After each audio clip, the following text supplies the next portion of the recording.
Conor, I'd like to start with you. Welcome back, of course. First things first, I mean, this entire pandemic, I think we've wondered, what would a Conor McGregor fight be like with no crowd, and now it's limited crowd? So now that you're kind of in the building, you're getting a sense for what the atmosphere is like, and we think about you, the bright lights are on, the big crowds, that's when you perform. How does that affect your energy, your focus on fight night? I tell you what, it feels pretty good right now, you know, the crowd here. I know it's a small crowd, but it feels good, so I'm very happy to be here. Fair enough. And of course, as you said, this is a big fight, you know, pay-per-view headliner, but it's interesting. I mean, you have a victory over Dustin. There may be a title fight on the line, maybe there's not, we don't really know. So what provided kind of your daily motivation? I mean, you know, that extra practice, that extra grind that you might not want to go to, what was providing that for you? My love for the game, my love for competition, my love for combat. You know, Dustin has put on an incredible run since our last fight. It's been a long time coming. Yes, I did get the win over him the first time. But, you know, he's rose right up, and he's back up there at the top of the division. So I'm excited to go and compete with him again. Fair enough. And you went out there and kind of made a pretty bold prediction. You said you think you can get it done in 60 seconds. You know, I know you have a lot of respect for him, but I wonder, I mean, that puts a lot of pressure on you, right? I mean, you win in the second round, or you edge out a decision. Maybe it was a letdown. So any regrets in making that prediction? Do you stand by it? You know, well, I got him out of there in 90 seconds the first time. So, I mean, I'm not that far off. But, you know, that's a complete confidence in my preparation and in my abilities. I know Dustin's a hell of a competitor. I know there's questions here. He's heavier. He's up on a different weight. But he's more experienced. I feel I can do it. However, you know, there are question marks regarding conditioning and things like that. I know his team has been spouting about the conditioning and that.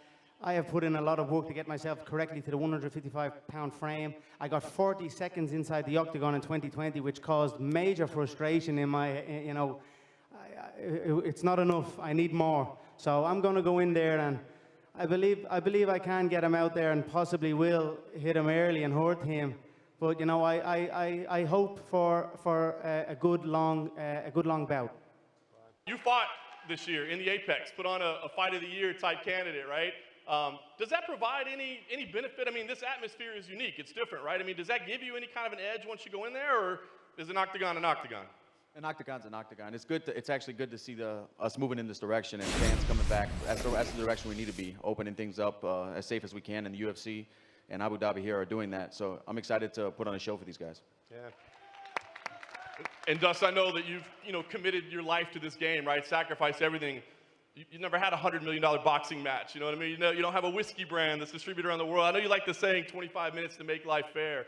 Does that apply here? I mean, do you feel like there's a chip on your shoulder? I mean, you guys have had this kind of parallel life, but it's gone different. Do you walk in there with a little chip on your shoulder? Every fight is a chip on my shoulder. I'm trying to prove something. I'm trying to, the work that I put in, I'm trying to make it pay off. I'm trying to put my family in a better position, and this is no different. I know what a win over Conor McGregor means in combat sports, and I know that whoever wins this fight is fighting for gold, and that's why I fight. Fair enough. Thank you, Dustin. And just one last one for Dana, please. Dana, obviously this is a massive pay-per-view. Sir, you've got the hot sauce, Dustin. I'm actually I'd love to taste the hot sauce. I got a bottle for you. I appreciate that. I've got a bottle of proper for you. I'd love to share that. So, you know what I mean? He's putting in the work. I've been highly impressed. I think the whole business has been highly impressed. After that loss many, many years ago, he rose up, became champion. He's given so much back. I'm honored to share this octagon with this man. I know we have this competitive fire, and it's still there. There's still that in us, you know. There's no denying that. We have a clash, and it's going to be a good firework-filled bout. But the respect is admirable for this man from me.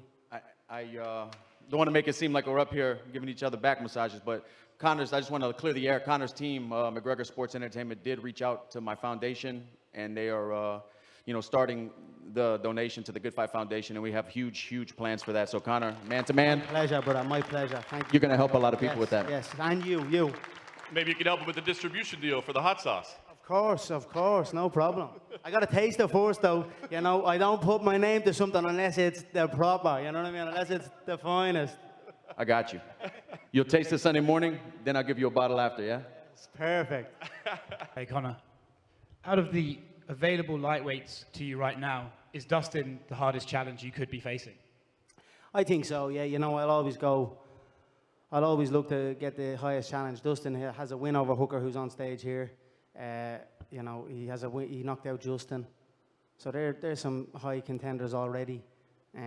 Justin in turn knocked out Tony, who was another contender. So I think I'm right at the top here. You know, I would make the case if that man is continuing to dodge this and dodge the commitment of competing again, the title should be stripped and we should be engaging in a title fight. You know, so. But I'm sure it will happen after this bout. I'm interested to hear what the excuses or what will be said after the fight. But I predict a title strip.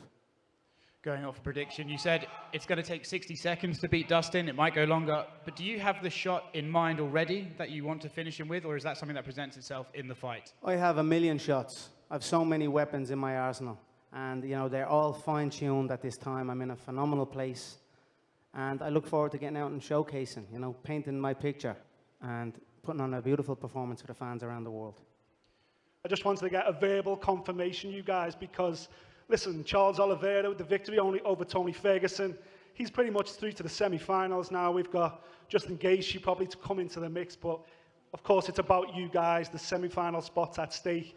Even if one or two of you come out of this weekend and fight for the title, I think most media fans, we want to crown a new undisputed lightweight champion by the end of the year, and I just want to get a quick confirmation Book it, from each of you that you're in. Book it, I mean. Yes, sir. Michael, are you in? Book it. Dan? Dustin? Let's go. Dan?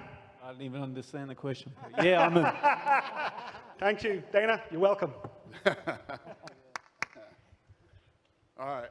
Hey, Conor, you looked like you had something you were about to say there when Dana was talking about the pay-per-view numbers. So I just Yeah, it goes without saying. You don't got to come up and talk about EA Sports, UFC selections and all this type of thing when it comes to me. You know, the pay-per-views are trending. The Embedded has been record-breaking again. It's almost double. The first episode of The Embedded is almost double than all of the other Embeddeds that have came out in 2020, bar one, McGregor Cerrone. So it's trending in the right direction. I'm very excited about it, you know. I'm very excited to give these guys a platform here, you know what I mean? And like I said, and I'm happy to hear Chandler say this and Hooker say this, you know, take your chances and reap the rewards here. So that's it. So there's going to be 2 cracker fights, and I'm ready. And as the guy from BT said about the tournament, book it, we're in. And that's amazing. Let's go. I wouldn't say that the security team was necessarily concerned about it, but they were very aware that you were going to be in the hotel this week at the same time as Habib. And I was just wondering if that is still a warranted concern, or I mean, have you guys passed that part of your relationship that you could be in the lobby of a hotel and we wouldn't have to worry about anything happening between you guys? You know, all of those events were 2018. It's now 2021. What I will say is, as long as we fight again, there'll be no issue. And that's it. You know, if he continues to run, well, I'm not sure. We'll see what happens.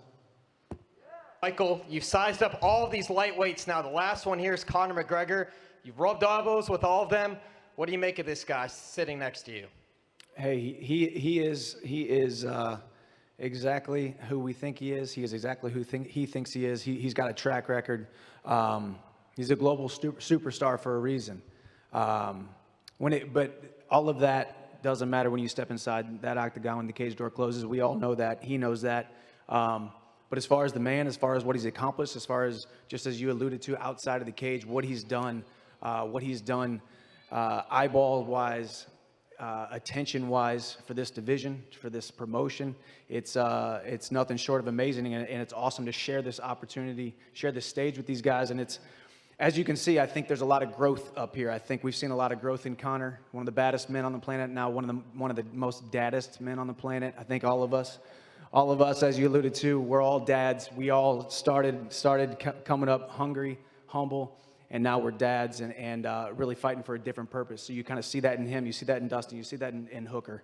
And you see that in myself. So, man, either way, Saturday night, we're all going to go out there, put on a great show. Everybody buy that pay-per-view. Let's go. Appreciate that, brother. Thank you.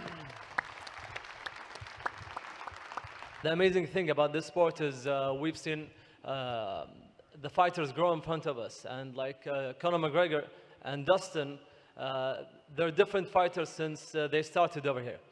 We know the motivation behind Dustin's fight against Conor McGregor is to beat Conor McGregor and to become the champion within 1 year. Like, but you, Conor McGregor, like you fought Jose Aldo and you elevated the standard, and then you fought Eddie Alvarez and you became the double champ, and then you're fighting, you're just elevating standards each time. So beating Donald Cerrone last year, and now you're fighting with Dustin Poirier. What's your motive after this? Like after like 7-8 years of competing in the UFC?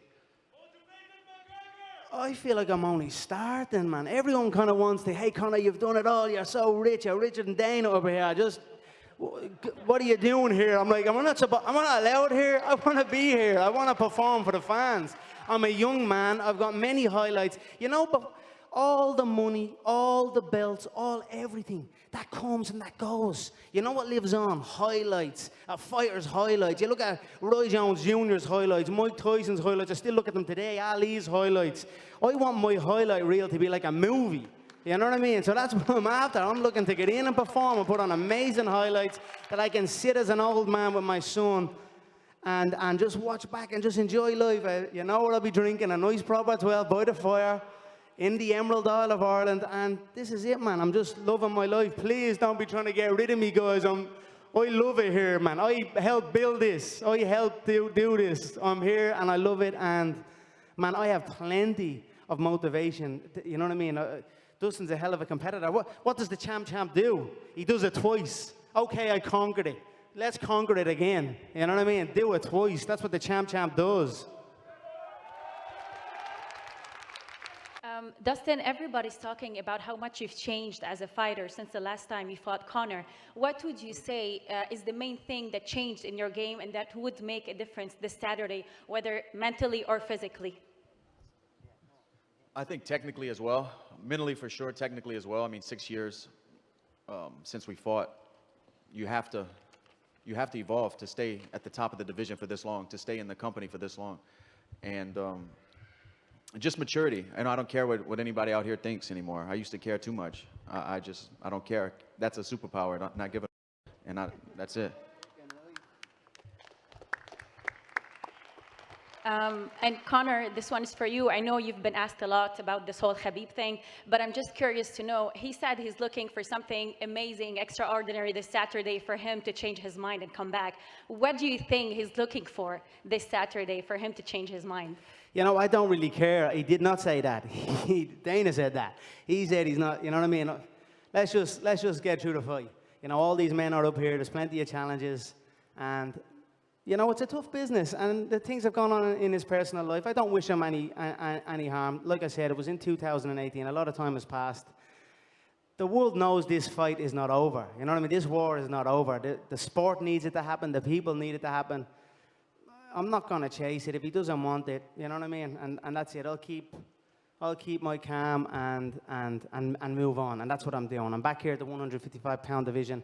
I'll show the world what's what over time. And that's it. And it begins on Saturday night against Dustin Poirier.